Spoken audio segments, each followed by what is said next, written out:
It's the EP Podcast. Evergreen Park.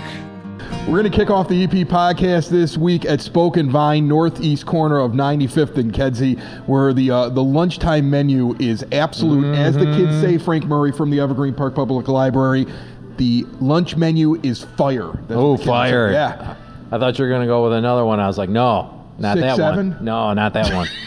Just fire is great. That's great. I don't know what the other thing means. I don't know. Okay, but it's absolute fire. And I say this because I already know what we're going to talk about today, and I've had this before. I've come in here on my own. We've never featured on the show before. Good. So then but I this can is just take No, you this? have to wait till Reed and Bridget come in. We're going to talk about what's going on at the library for the holidays as well. Lots to do here while we're hanging out at Spoke and Vine. But Reed and Bridget are going to step in right now, and I cannot wait to hear about this. Bridget's going to come over here first. Reed's bringing wine. This is my favorite part of the show. That's why we're starting the show off with it. How are you guys? Very good. How are you? I'm good. I'm digging the apron. Well, I have to work sometimes. No, I'm not making fun of you for it. I like the look. I think that you know when you bring out the sandwiches with the apron, it feels more like like ABC7 WGN morning show, right? Where the person comes and shows it off. They wear the apron. You go, why are they wearing that? You know they didn't cook it on set, but they do it just for like idea for next one. We do it in the kitchen. Right. Next And one watch- in the kitchen, watch you cook. I don't know about that. But maybe I get a whole series of aprons and just odd props. I would buy a Spoke and Vine apron and use it around the house. I would do that. This is another merch idea for you. It's something to jump right into. Every day, a new merch idea. Every day. Exclusive.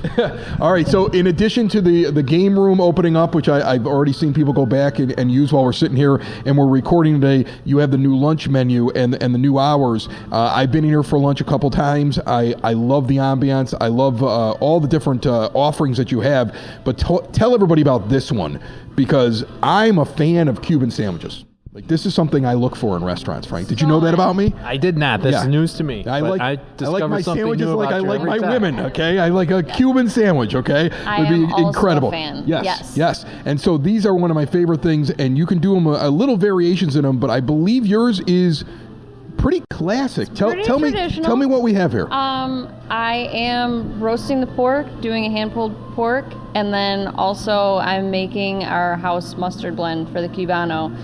It's on a Tolero roll, which is kind of as close as we can get, and then Havarti cheese, ham, deliciousness, pressed, warm, gooey. When you're Cheese pull. You might even get a little bit of that caramelized cheese on the side, which is the best. I want you to dig into it first. I'm going to let you go first this time. Yeah, well, I asked her a question. You've already had one. I've already had one, so I'm going to let you. This is why he's being so nice. That you were not and left polite. out. Jeez. I want you to dig into it first while I ask her a follow-up question. Great. There's a plan here, okay? All right. So the pork. This is something I'm always really curious about with Cubanos. The ham is self-explanatory, but do you season the pork in a certain way? It's definitely not like pulled pork because I would get more of a barbecue off of it. But how do you do that? My seasoning leans a little bit more Mexican. Okay. So there's guajillo chili and chili powder, and so it's not spicy, but it is Delicious. Okay. Delicious. I am a word. He's over. Because I only have like 3 words to use, but this is amazing. This is absolutely amazing. I got amazing and delicious. He's over here Hold on. grunting. Yummy. The chicken and cheese melt, as well as the Italian stack combo, was amazing. Like, I'm coming and ordering the sandwich. This is Cool. This is delicious. I already know that it's amazing. You'll see me eat it while Frank's wasting my time with all of his boring knowledge and stuff like that. I'm just joking with you. I can't wait to hear about everything that you have going on. They have a very, very stacked calendar here in December, and you guys have a calendar that's stacked up as well. I know you're doing what's the Bubbles event, Reed? So we do holiday bubbles all through December. Okay. It's one of our tasting events that we do at the party table. We try to keep the price down on it. It allows everyone to get together with their friends. It's going to be 6 or 7 bubbly wines. So kind of in between Moscatos, Proseccos, Champagnes, the whole deal, with some light food fare as well. So just something fun to get out and celebrate with your friends. All right. And is there a difference between the champagne and the Prosecco, or is it just where it's made? Like, is that something like like the Syrah Shiraz thing, or is there a big difference? Yeah, so that's kind of the full gamut of sparkling wine. So there are different grapes involved, and then there are different manufacturing techniques that involve all sorts of stuff. You should come to the event, and we can tell you all about it. Okay, I'm coming to the event then. I think that's a plan. And then we have not only great food and delicious spirits and wine, but you learn a lot too. That's you are always learning with Reed. This is why I asked him the question. Like, he smiled when I asked the question. He was like, yes, I get to drop some knowledge on the show. He's like, home run. Boom. It's what he enjoys doing the most. And that's why we're going to ask him about this wine. Tell me what this is right here. All right. So the wine we're featuring today is Eladia. It's from the Eladia district in Paso Robles in the central coast of California. It's one of the higher top end bottles in the region. It really stands out against the Burgundian and the Pinot Noirs. It's an all limestone influenced terroir, and you get it's up on the top of a hill, so they get really cool nights. So you get those dural shifts, because when you want to make really pretty wine, you want hot days and cold nights. The change in temperature really impacts how the wine is made. They age this for 15 months in French oak. 21% of it's new. It's just an outstanding, spectacular, super light-bodied, pretty wine for the holidays. So if you need a bottle of wine to take to your dinner for any time this year, come see us. We do gifts as well. That's what we're here for. My wife's got a Christmas list, and she's coming here and taking care of several people on it. Mm-hmm. What I like the most is that it's light. I was just sitting here the other day. Remember, I walked in, I kind of told you what I was thinking, and you immediately grabbed the bottle and you said, this one's just a little bit lighter, but it's the same style. And I know I remember that, not very clearly because I had a few glasses of wine, but I do remember that conversation that we had. Mm-hmm. And you know what? I would think that a lot of people would just believe that in the cold, in the winter, it's the time for a heavier wine, but you keep coming up with these lighter ones, and I dig them for this time of year. Especially as you're like rolling into the fall, sometimes you need something a little bit more delicate.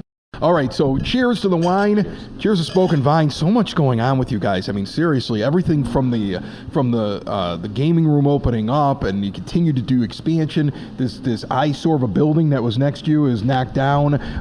It's even though the parking lot didn't actually get bigger, it feels bigger when I pull into it. There's always plenty of parking here. You've got the lunch menu. You've got the new hours. Bridget, before I let you go and we talk with Frank, if you could just kind of real quick break it down for those that don't know what the hours are for Spoken Vine right now. We are open at 11 a.m. Monday through Saturday. Our lunch menu is from 11 to 2. And then during the week, Monday through Thursday, we stay open till 9. And on Friday and Saturday, we're open until 10. Okay. And it's always fun to get out here. I really enjoy coming here. I pop in as much as I possibly can. And I've been doing more lunch even than I have been doing in the evenings. And you can get the meatballs or the dates at lunchtime too. We're keeping that menu. But the sandwiches are so good. That's the thing. But when do I get to start getting the sandwiches at night? Sometimes we want a sandwich, maybe and some bacon dates. They're becoming one of my regular food groups. Is Spoken Vine food. It really is becoming. It's that. Amazing food. I know. And when Delicious. they opened up originally, I remember thinking to myself, "Oh, it's a wine place," and they might do a couple of food items. And this really has become a full-on restaurant that has an incredible selection of wines. You guys are doing a great job. Thank you. Thank you, guys. All right. Well, thank you so much. Cheers. Again, this sandwich is incredible. You'll see me munching on it as Frank chows down. Get another bite in there, then you got to do some talking. All right. You can't spend all your time eating sandwiches and drinking wine. First, I just have to give another plug. Last month, I gave a plug for it, but it's December 2nd through Saturday, December 6th is our big support, our fundraiser event. We're partnering up with Double Good Popcorn. So any purchases you make through Double Good Popcorn, 50% of it will go to the Evergreen Park Library Foundation. We have information all over the library's website, social media, and in person, QR codes that you can scan. So you go right to the fundraiser page for the library, and you can make gifts. You can pair up some popcorn with some delicious wine from Spoken Vine, and do a little gift bag for your family or friends for the holiday season, and be an awesome gift giver. It sounds like a really, really fun little event and something that you're doing there. When you're coming up with these, especially when you talk about the scavenger hunt, like, is that like a big team thing? Everybody sits down and they kind of they're throwing ideas at the wall, or how does this idea come apart? What sticks? So what Chris is referencing, we're having a holiday scavenger hunt for the entire month of December. Come on in. We've got these little, essentially a bingo card for you. Yeah. And there's 12 different activities for you to do, and it just exposes you to all the different resources that the library has to offer. Yeah. So this is something that we talked about. We have, a lot of people just think of the library as a place of books, but we are so much more. We're a true community space with so many different resources, and these different activities introduce you to a variety of those resources. So it's more of an encouragement to expose people to the different resources the library has, and the winner of this activity or scavenger hunt will win a Kindle, nice little gift basket that features a Kindle and several other winter-themed items. So I'm looking at some of these, like attend a library program. I've done that. Donate to the Evergreen Park Food Pantry, taken care of. Yep. You download the library app to your phone. I had no idea that you had or it's Libby app. Well, I misread it. Yeah, Libby app. What is the Libby app? Libby app allows you to download ebooks and e-audiobooks. Okay. Download that onto your phone, and there's a couple other things here you could do. Find Nutella, which is not the jar of Nutella. No, not the jar of Nutella. So you don't want Nutella, people walking in with a jar of Nutella. Yeah, Explain for those. that. Yeah, for those that so don't Nutella, remember. we have a kind of a library mascot, Nutella. She was created by our former library employee Jenna Hart-Wadnewski, and Nutella is a squirrel, and she is hidden around the library every week to a new spot. And if you find Nutella, you get a sucker. Okay. And it's a big hit with the kids. But we also have download a movie on the Canopy app. You can. That's with something Canopy, people forget about. You That can you have stream this movies app, and it's a TV shows streaming for app. free. Yeah.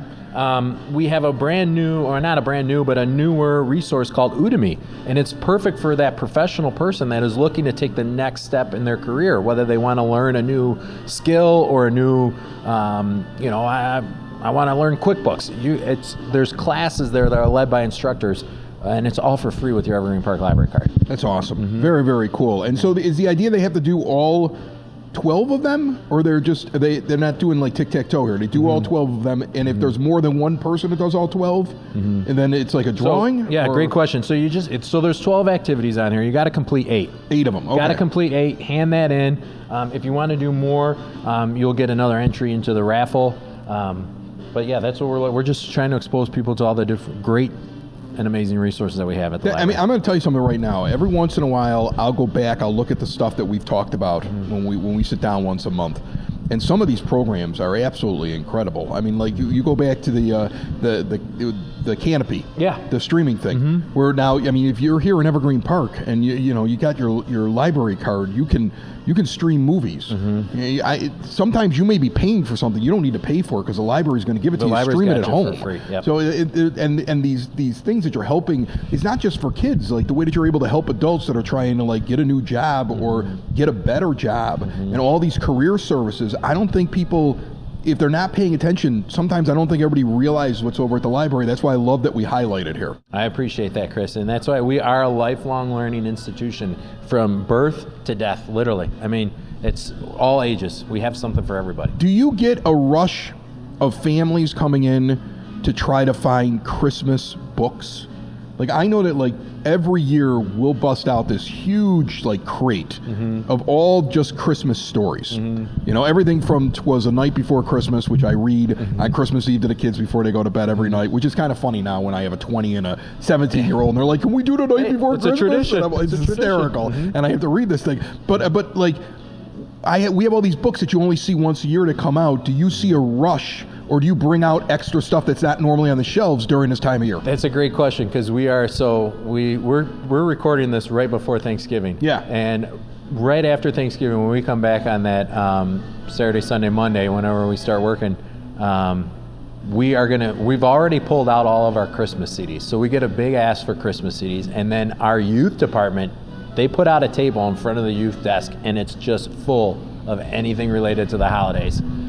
Because yes, we get a ton of questions about holiday books. Oh, I've completely forgot about the CDs too. Like people are grabbing their Christmas music from the library. They don't circulate as much as they used to, Chris. But they're still there. They're still there. Holiday CDs. Because let's be honest, if I were to sit there and say, "Hey, I picked up some CDs from the library," my kids would be like, "You don't have a Spotify account for Christmas?" Like that's exactly what they would do to me. But yeah, that's a really great service. There's a lot of things that are available. Let's go through some of the other stuff going on just for the holidays, programs or events that you have coming up. Yeah. So we talked about the scavenger hunt. Kids. We'll start with our kids, our children's department. We are going to be having a Merry Grinchmas on Thursday, December 4th at 6:30 p.m. It's for grades 5 and under. Come out, join the Grinch. We'll have crafts, snacks, and we'll be showing the Dr. Seuss How the Grinch Stole Christmas. And we've talked about this before because it's a popular one. So we the cartoon one you're showing first, it is right? the 1966. All right, which one's your favorite? That one. That one's your favorite? That's my favorite. You know what? I haven't really found one that's been... the Jim Carrey one's good. I Yeah. don't like the Benedict Cumberbatch. No, I didn't. I felt like they did it too soon after the Jim Carrey one. The Jim Carrey one's good. There's not Did you much see that time to Cindy breathe. Lou Who now is like a punk rocker? With the Jim Carrey one. Yeah, the one from the Yeah, Cindy they did Lou from recently did a from the Pretty Reckless. She's the lead singer from their band. I cannot believe it. Every time I see that, I go, "That's Cindy Lou Who." Cindy Lou Who. Yeah, she has a song now. Somebody played this for me the other day. She has a song now where it starts off with her as Cindy Lou Who singing "Where Are You Christmas." Really? Ends as her playing with the Pretty Reckless in like this punk rock version of "Where Are You Christmas." Pretty cool. Yeah, you'll be hearing it. I guarantee you on the radio this season. You will hear it. It's going to go. So, and something that's really not related to the holidays, but it is just trending big time with this demographic. But we're having a K-pop Demon Hunters sing and dance along. So big in my house. Saturday, December 6th, 2 p.m. Huge in my house. My kids are making From the videos 10-year-old about to the it. 20-year-old, right? The whole, all three of the Lanuti kids, K-pop Demon Hunters. Come on out. We're gonna be showing the movie. We're gonna be doing all sorts of fun to. They're playing one of the songs on the mix. You're right. And all on the time. 103.5. I mean, All like the I time. hear it on the radio now. They're playing that song. What else do we Well, have? hey, moving on to the teens. We got some teen activities that are going on in December. We have, of course, our ever popular Stack and STEM. December 2nd, we're going to be doing elephant toothpaste. And on Tuesday, December 16th, we're going to be making peppermint lip balm. So the teens will be able to come in. And that's at 3:30. You can register, but drop-in is welcome. That way we know we have enough tasty snacks for the teens. It's always a big hit. Elephant toothpaste. Elephant toothpaste. And peppermint lip balm. And peppermint lip balm. Are those both on the same day at the same time? Tuesday, December 2nd, we're going to be doing elephant toothpaste. Okay. And then Tuesday, December 16th, we'll be doing the peppermint We have lip a balm. good separation of those two things. Yes. Last thing you want is kids gluing their lips together, Frank. That would be Terrible. a lot of fun. That would be a bad PR disaster for the library. Or we'd have some happy parents. Yeah. One of the two. We also are always looking to encourage our teens to volunteer and get involved in their community, and there's no better way than at the library through our high school Reading Buddy program. It's an extremely popular program that's hosted on Thursdays at 5 p.m., so if you are a high school student, need some community service hours, come talk to Miss Mary Black and Miss Andrea, and they will set you up with the opportunity to be a reading buddy with a student K through 5. And then on Tuesday, December 16th at 6:30 p.m., we're having a program called The Rule of Rum, where we're going to learn about and have a little bit of sampling of some rum. We're drinking rum at the library? Rum What at the day is library. this? We might have to do What a day is bourbon this? one. What day is this? This is Tuesday, December 16th. This is the same day that the kids are 6:30 doing p.m. the peppermint chapstick. That's right. That's right. Way to go. Hold on. He actually does listen to me. I think that's hysterical. He does listen to me. There'll be kids making peppermint lipstick, and then there'll be adults walking around smelling like rum. I love it. 3 hours later. Oh, There's a 3 hours later? difference. Okay. Yeah, it's We'll 3 save hours some of the difference. peppermint chapstick so I can kind of So you can hide the rum smell breath. as I drive home. Building relationships, supporting the community, and service. These are the things that Country Financial stands for. They're more than just an office you may pass by as you drive through Evergreen Park. They're neighbors who lend a helping hand and support the fabric of your community, including charitable organizations, sports, financial education, and civic organizations. And since Country is already your neighbor, they want to get together and chat. Call your local Country Financial representative, Mike Thauer, today at 708-425-1559 to talk about the things that are important to you and how he can help you protect them. Sitting down here in the studio with me for this segment, we have Ann Orzechowski. How are you, Ann?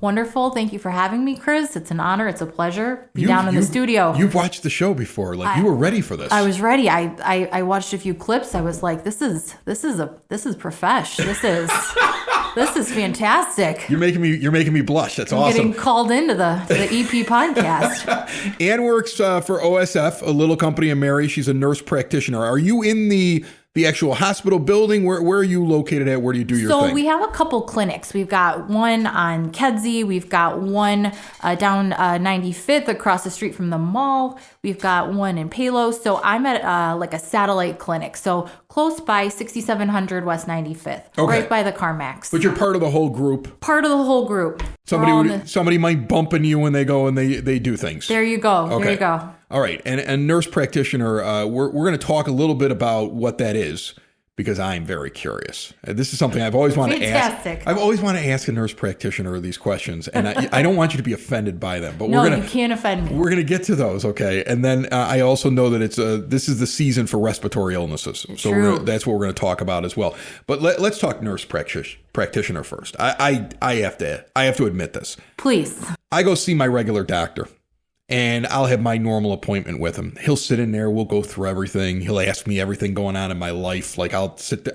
I go to a doctor like I'm going to a mechanic. If I'm going to spend the money there, we're checking everything. That's the way to do it. Yeah, we're checking. I'm going to ask every weird question I can. And they've gotten weirder since I got divorced. Okay, I have some weird questions that I ask him now. Totally. At 48 years old. But then every once in a while, I'll have something where I need to go see my doctor, and I'll try to get an appointment, and they'll be like, he's busy, but we have a nurse practitioner to see you. And I always feel cheated. I would imagine a lot of people feel that way, because I'm like, well, this isn't a doctor. I think this is a common feeling. I do. So where do you fall in the medical range? Because you don't have MD, right? There you go. I do not. So what do you do and what can't you do? So this is a fantastic question. I think a lot of people have this question because just so everybody knows, there's a huge shortage of doctors in this country. Huge shortage. So nurse practitioners. Is it a shortage, or is it they just can't stay on schedule? Like, I show up for the 2:00 appointment, I'm there till 3:30. You're waiting an hour. Waiting an hour. There you go. I mean, debatable. Staying on schedule. We could do a whole podcast about that. How long you were waiting in the office. So there's a huge shortage of doctors. Nurse practitioners are luckily for me, there is a shortage for doctors, so I get to have this amazing job. So I'm a nurse. I was a nurse for a while, and you can go back and get your master's or your doctorate. You have the same type of capabilities, whether you have a doctorate or a master's. A doctorate as a nurse practitioner, you do a lot more research. But I can prescribe, order labs and tests, do some procedures, do a pap smear, and then I can get specific training in different spots. So as a nurse practitioner, I don't do residency. I don't do med school, so I pick a track. So I pick adult health, I pick peds, I pick family, I pick acute care, outside primary care. So because of that, we focus on one spot because we don't do residency, and so we pick that one spot. And so I can do a lot of what a physician does. However, I would never tell you that I'm a doc or know what the doc does. So if they say, hey, do you want to see your nurse? Do you want to see the nurse practitioner working with the doc? We work really closely with them, have a great relationship with them, and hopefully we can get you in, we can get you seen, we can adjust your blood pressure meds, your diabetes meds, hopefully answer your weird questions that you have. Oh, I have weird questions. That's fantastic. I do. Those are my favorite. Yeah, well, Those are my favorite visits. I went to Germany and France over the summer, and I came back, and I don't know, I might have laid on a dirty pillow in the plane or something like that, right? But I had like this just weird like thing underneath my eye. It was like this little rash, and they gave me the nurse practitioner, and I was like, are you qualified to tell me what this is? Because this could be some weird, like European, like face-eating bacteria. Like what? And it was something really normal. Like like here's a little hydrocortisone. But you never know. Calm down. You never know. It's good to get that checked out. But I did the thing where I said, "Are you sure you don't want to talk to the doctor about it?" Like, do you get that? And does that offend you? Does that offend you when somebody does that? Never. Because I mean, I grew up seeing the family doc. It's just, our healthcare, as we all know, is crazy. You can barely get into your doc. Everything's expensive. Everything's expensive in the world. So we're kind of there to kind of help with that. So if we can get you seen sooner, that's the point. I'll never be offended. If anybody has questions about what I do, or if they don't want to see me or they want to see me, I'd love to talk to people about it. And I think most nurse practitioners feel the same way. But you're able to diagnose things. I can diagnose things. You're able to look at things, and you're able to prescribe things too, I sure right? can. I sure can. So I have my own panel of patients, and then I work with Dr. Ulasik. He's fantastic over at Little Company, and he's got his panel. So I'll see. So he's real busy. So if you can't get in to see him, I will see his follow-ups. I'll help with the blood pressure management if you've got an issue. So I see my own panel of patients, and then I see his as well.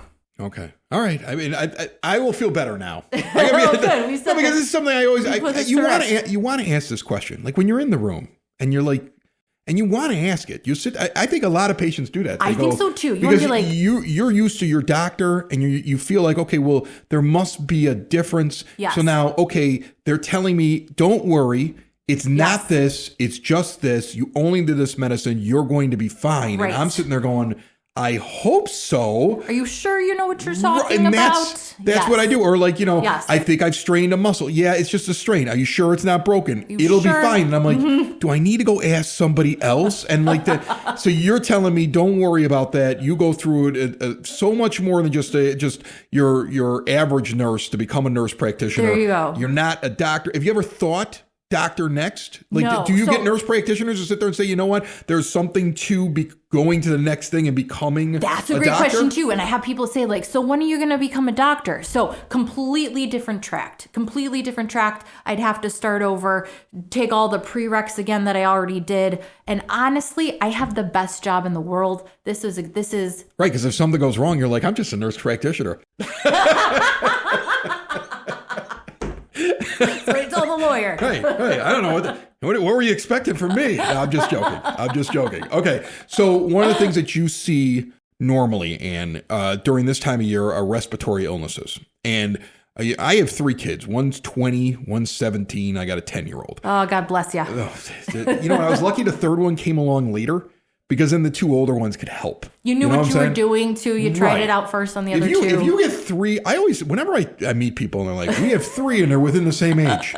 Okay. Or we have 4. Like my sister said it best. After you have the second one, you could play blocker. You and your spouse, right? That's true. The third one's like throwing an anchor at you while you're floating in the ocean, like instead of a raft. Like so that's true. It. It's chaos after that. So I was lucky he was spread out. But my middle guy, my 17-year-old, when he was young, especially when he was the age of my youngest, he had asthma, and it would only pop up in high stress situations, in the cold, or if he got sick, which was amazing because he was a hockey player. So it was like you had to pick something where it was heavily physical on ice and you have this breathing issue. But he did fine with it. He got used to it. He'd carry his inhaler around with him when he played. But when he would get sick, especially a respiratory illness, it was so much worse. I always say all 3 of my kids, like I love them all equally. But if the other 2 cough in the middle of the night, I don't bat an eye. I sleep through the night. Mm-hmm. If he makes any kind of cough, even now at 17, when he doesn't have this problem anymore, he's grown out of it. His lungs have grown stronger over time. We don't see this now when he gets sick. But like if he coughs, I wake up, I can't sleep for the rest of the night. You're still twitching because you're listening for it. Because when you're dealing with respiratory illnesses, especially with children, it's a scary thing. So terrifying. How do you tell people to prevent it this time of year? What's the best way to do it? Absolutely great question. So everybody's probably going to get a cold this time of year. We're all inside. We're all close to each other. So people are going to get mad at me. I know, especially in this neighborhood, but the best way to prevent it is the flu vaccine. So I got lots of people that are like, oh, tired of vaccinations, especially after COVID and all of that. So number one, if you've got somebody in your family that's got asthma or COPD or a respiratory problem or immunocompromised, the best thing you can do is get a flu shot. Second thing you can do, keep yourself healthy, wash your hands, wash your surfaces. You're going to get a cold this season. It's going to happen. If you can keep yourself healthy. So if you could get 8 hours of sleep, take a multivitamin, exercise regularly, eat healthy, moderate alcohol. I don't know why you looked at me that way. It's not. I'm not making any. Yeah, I'm not making any changes. Okay, maybe the children can cut back, not me. Okay, so moderate alcohol. Okay, but you be more careful. Don't get weak or anything like that. But I got to go back to what you said about the flu vaccine. Yeah. Because I've made this argument myself, so I'm going to make it. Yeah, please. They guess every year as to what strain the flu is, yes. and if they're wrong, the vaccine does nothing. Oh, you're so right. You're so right. So like this is why I don't do it, because I'm like they're not right all the time, and why do I have to have a needle stuck in my arm? You're right. You're totally right. Okay. So this year it's great. This is a good year. So even if it's about 30% effective, that's like a great vaccine. You're like, oh, 30%, but that's a fantastic. This year I think we're like between different age ranges, it's like 30 to 60%. So like averaging like 50%. So this flu vaccine is fantastic. There are some flu mutations, so it's not going to hit every single one, but it's a pretty darn good flu vaccine this year. Okay. All right. Oh, she's a nurse practitioner. I trust her. Okay. So when somebody does get a respiratory illness, okay, and it may take them a little bit of time to get in there and see a doctor or a nurse practitioner like yourself, what are the steps that you tell them to take? Like, I could say what I used to do. I mean, I'm the king of... What did you used to do? Hot toddy, a little bit of... You know what I... Dayquil. Well, first of all, the Vicks on the chest opens things up. The Vicks on the chest opens things up. With the guy that had the asthma issues, if the inhaler wasn't working, if the nebulizer wasn't working, I would go into the shower. I would make sure the vent wasn't on. Yup. I would steam that thing so much that there'd be water dripping down the walls. You had and I would have him sit in there in that steam, and that would clear him up sometimes better than the inhaler. I agree. Giving him that kind of like, so I'm an expert at this, okay? I see you having the flashbacks. Like I can see you having the, like when you had a sick asthma kid, you're like, oh. We had one where we were on vacation and his mother left the inhaler behind when he was little. And I did the thing, like, you ever see that movie Signs where like Mel Gibson's with his kid with the breathing problem and he's trying to breathe with him? I did that until we could get him one that day. It was awful. It was the worst. Like I see you having the... I watched that movie and I get flashbacks from that as well. He's good now. Don't worry about it. He's good now. He's fine. But those are the things that I always do when there's a respiratory illness. Am I missing something? What would you recommend? No, you are absolutely right. You don't have to get a test if you are a young, healthy person. If you've got body aches, chills, high fevers, you probably have the flu. If you want to know, that's very helpful. I would say stay home. It's good to know actually, because then you know how long it's going to last. So it could be 5 to 7 days. That's the average for a flu. So if you want to go to an OSF on-call, get a little nose swab, they'll tell you you've got it. Stay home, Tylenol, Motrin for fevers, over-the-counter Robitussin. I love Dayquil, NyQuil because it's got a little bit of everything in it for you. And then mostly rest, stay away from everybody else. What do you say to somebody like me who works for himself and refuses to be sick? I'm that guy. Like you just power through. When I get sick, like when I get the flu, I may take a day. Like I may say that I'm taking a day. Well, my voice will go. I get it. You can't with your voice. Flu illness will go after the weakest thing on you, right? Am I wrong about that? I think you're probably a talker in your life. So it goes after my vocal cords whenever I get sick. That's the first thing that happens. Is that suddenly I'm losing my voice, and sometimes it will go. It's every illness goes after this, okay? Because it's what gets used the most. Right. So as long as I have that, I'm like, all right, I'm back. And I get yelled at all the time. My oldest, my daughter, yells at her father, like, "What? You're sick, stay home." My mother calls me up, "You're sick, stay home." And I'm sitting there going, I can't do 5 to 7 days. Right. Like I'm one of those people that'll say, okay, it's done. And I try to tell my body, you're well. Okay, so how do you deal with people like that? Because there's stubborn people out there like myself who refuse to accept that they're ill. That's true. So if you're having high fevers, high chills, so you're gonna get If I get a fever or chill, I'm done. Yeah. I'm a big baby. I'm underneath the cushions. That's exactly right. Yeah. So that's probably the flu. You got the flu, you're cooked. You feel like you're dying. But if you've got a cold, I mean, if you're gonna be around somebody that's got asthma, if you got to be around like your sick grandma, wear a mask. Don't go. But, if you're in your day-to-day life, supportive care, Tylenol, take some over-the-counter stuff. I mean, I have a lot of people, all of my construction workers are like, I don't get sick. I'm just gonna take a couple Motrin. I'm going. See, I love that. The stereotype is real. I got tough guys who are like, I'm not sick. I'm not sick. Guys do that. Right? I mean, you've seen it now. I mean, that's true. But we haven't. Who do you see most? I would imagine moms. I see a lot of moms. Whoever the primary parent is in the house. Yeah, I see a lot of moms. Will refuse to go down Yeah. because they have to take care of everybody else. Yeah, I see a lot of moms. I see a lot of everybody. I see some kids. I see a lot of old people. The old ladies are my favorite. And then I see some young guys, or a lot of people. A lot of women will make their husbands come in. Yeah. They're like, my wife made this appointment for me. She told me to call you to get blood work. And it's begrudging. Yeah, I love that. That's why I'm here. So if somebody's out there right now, they're looking for a doctor, nurse practitioner. I've switched I want to say it was 5-6 years ago. I switched because I just wanted to get better care and found somebody that I was really comfortable with. Is it hard right now for somebody to move into the OSF system or get in there or find somebody Great like question. you? No, we've got a ton of availability. Our plan is to get you seen same day or next day. We've got urgent care visits.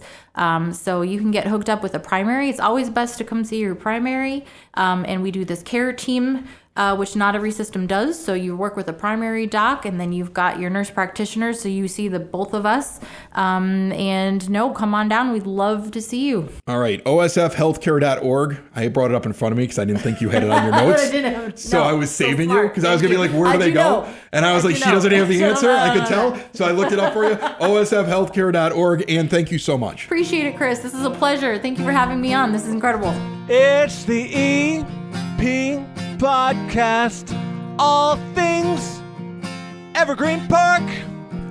It's the EP Podcast. Evergreen Park.